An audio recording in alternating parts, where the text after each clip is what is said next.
उत्तर पश्चिम मुंबई लोकसभा मतदारसंघातील जोगेश्वरीमधील HK कॉलेज या ठिकाणी ईव्हीएम मशीन अद्यापही सुरू झालेलं नाहीये। बूथ क्रमांक 56 वरील मशीन हे अद्यापही बंद आहे। त्यामुळे त्या ठिकाणी असलेल्या मतदारांना रांगेतच उभं राहणं भाग पडलंय। आपण पाहतोय अगदी उकाड्याच्या पार्श्वभूमीवर सकाळी 7 वाजल्यापासूनच या मतदारांनी रांगा लावल्या होत्या। मात्र या ठिकाणी ईव्हीएम मशीनच बंद पडल्यामुळे त्यांना ताटकळत उभं राहावं लागलंय आणि याच सगळ्या पार्श्वभूमीवर या ठिकाणी मतदारांमध्ये नाराजी पाहायला मिळते। खरं तर ईव्हीएम मशीन बंद होण्याच्या घटना वारंवार घडतात। ज्यावेळी पहिल्या, दुसऱ्या, तिसऱ्या, चौथ्या टप्प्यांमध्ये सुद्धा अनेक ठिकाणी अशा घटना घडल्यात आणि आता मुंबईमध्ये सुद्धा उत्तर पश्चिम मुंबई या ठिकाणी लोकसभा मतदारसंघातील जोगेश्वरीमधील HK कॉलेज या ठिकाणी हे ईव्हीएम मशीन बंद पडलेलं आहे आणि अजून सुद्धा ते मशीन सुरू झालेलं नाहीये। बूथ क्रमांक 56 या ठिकाणचं हे मशीन बंद आहे।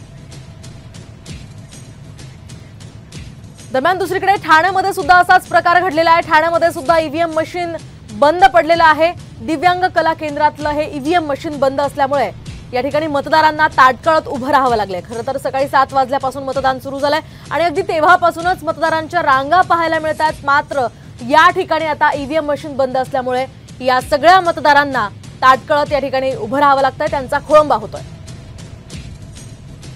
तर आपण पाहतो ईव्हीएम मशीन बंद होण्याच्या घटना वारंवार घडतात आणि त्या सगळ्या पार्श्वभूमीवर यावर उपाययोजना करण्याचं सुद्धा या ठिकाणी नागरिकांकडून बोललं जात आहे। ठाण्यामध्ये आज मतदान पार पडत आहे। ठाण्यामध्ये राजन विचारे हे ठाकरे गटाचे उमेदवार आहेत, तर दुसरीकडे आणि या सगळ्या पार्श्वभूमीवर आपले प्रतिनिधी संजय गडदे आपल्यासोबत फोनवरून आहेत। संजय, काय सांगाल? खरं तर आपण पाहतो ईव्हीएम मशीन बंद होण्याच्या या घटना वारंवार घडतात। काय सध्याचे अपडेट्स आहेत? अजून सुद्धा हे मशीन बंद आहे का? हो, निश्चित उत्तर पश्चिम मुंबई मतदारसंघातील जे ओशिवरा मतदान केंद्र आहे, बूथ क्रमांक 56 मधील जी मशीन आहे ती ईव्हीएम मशीन मागील तब्बल अर्धा तासापेक्षा अधिक वेळ झालेला आहे, ती बंद पडलेली आहे। त्या ठिकाणी जे पोलिंग एजंट आहेत त्यांच्याकडून देखील त्या ठिकाणी असणाऱ्या जे अधिकारी आहेत त्यांना देखील सूचना करण्यात आल्या, मात्र अद्यापही त्या ठिकाणची मशीन सुरू करण्यात आलेली नाहीये। मागील अर्धा तासापासून त्या ठिकाणी मशीन बंद असल्यामुळे जे मतदार आहेत त्यांच्या देखील लांबच लांब रांगा लागल्याचं या ठिकाणी पाहायला मिळतंय।